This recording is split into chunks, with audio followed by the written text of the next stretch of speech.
நீ மற்றவர்களை நேசிக்கும் முன் உன்னையே நீ நேசித்துப் பார். வாழ்க்கை அழகாகத் தெரியும். ஒரு நகைச்சுவையை நினைத்து 10 முறை சிரிக்க முடியாதவர்கள் ஒரு துயரத்தை நினைத்து 100 முறை அழுகிறார்கள். வாழ்க்கை என்பது மிகப்பெரிய எதிர்பார்ப்புகளில் இல்லை, சின்ன சின்ன சந்தோஷங்களில்தான் உள்ளது. அன்பின் செடியில் என்றும் புன்னகை பூக்கள் மட்டுமே மலரும். காலம் ஒவ்வொரு துன்பத்திற்கு பிறகும் கண்டிப்பாக ஏதோ ஒரு மகிழ்ச்சியினை ஒளித்து வைத்திருக்கும். எந்நேரமும் உதடுகளில் சிறு புன்னகையை வைத்திருங்கள். அது தருகின்ற தன்னம்பிக்கையை வேறு எதனாலும் தர முடியாது.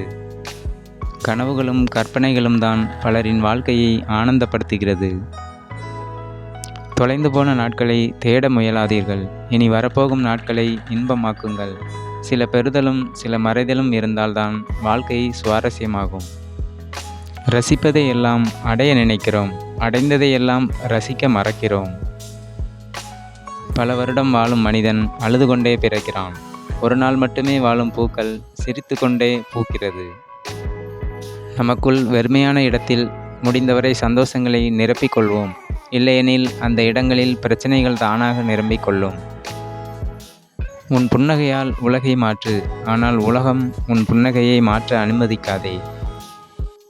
உங்கள் பார்வை நல்லதாக இருந்தால் உலகம் அழகாக தெரியும். உங்கள் வார்த்தைகள் நல்லதாக இருந்தால் உலகத்திற்கு நீங்கள் அழகாக தெரிவீர்கள். வாழ்க்கையை பாரமென்று நினைத்தால் நம் சந்தோஷங்களும் தூரம்தான். சிரித்து பாருங்கள், உங்கள் முகம் உங்களுக்கு பிடிக்கும். சிரிக்க வைத்து பாருங்கள், உங்கள் முகம் எல்லோருக்கும் பிடிக்கும். கஷ்டப்படுகிறவனிடம் சிரிப்பு இருக்காது, சிரிக்கிறவனிடம் கஷ்டம் இருக்காது. ஆனால் கஷ்டத்திலும் சிரிக்கிறவனிடம் தோல்வி இருக்காது. நாம் ஏழையோ பணக்காரரோ, நம் உள்ளத்தில் போதிய திருப்தி இருந்தால் அதுவே பெரிய செல்வமாகும். எல்லா கஷ்டங்களும் தீர்ந்த பிறகுதான் சிரிப்பேன் என நினைத்து கொண்டிருந்தால் சாகும் வரை எவராலும் சிரிக்க முடியாது. எந்த எதிர்பார்ப்பும் இல்லாமல் சில மனிதர்கள் தேவையான நேரத்தில் நம் கண்முன் வந்து நிற்பதுதான் வாழ்வின் சுவாரஸ்யம். குறைகளை நாம் குறைக்க துவங்கினாலே போதும், தானாகவே நம்முடைய நிறைகள் நிறைந்து கொண்டே போகும். பிறக்கும்போதே யாரும் மகிழ்ச்சியாக பிறப்பதில்லை, ஆனால் மகிழ்ச்சியாக வாழ்வதற்கான தகுதியுடனேயே பிறக்கிறார்கள்.